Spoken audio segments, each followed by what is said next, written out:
భరోసా 15,000 రూపాయలు అన్ని గ్రామాలలో ఇవ్వాలి. రైతు భరోసా వెంటనే అన్ని గ్రామాలలో ఇవ్వాలి. రైతు భరోసా వెంటనే అన్ని గ్రామాలలో ఇవ్వాలి. ఇందిరమ్మ ఆత్మీయ భరోసా వెంటనే ఇవ్వాలి. అన్ని గ్రామాలలో రేషన్ కార్డులు అన్ని గ్రామాలలో రేషన్ కార్డులు.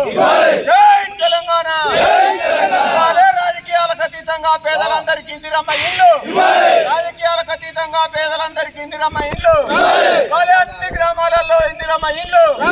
జై తెలంగాణ. రాజీనామా చేయాలి. అబద్ధాలతో వాయిదాలు పెడుతున్న రేవంత్ రెడ్డి ప్రభుత్వం. అబద్ధాలతో వాయిదాలు పెడుతున్న రేవంత్ రెడ్డి ప్రభుత్వం. కేటీఆర్ గారి నాయకత్వం.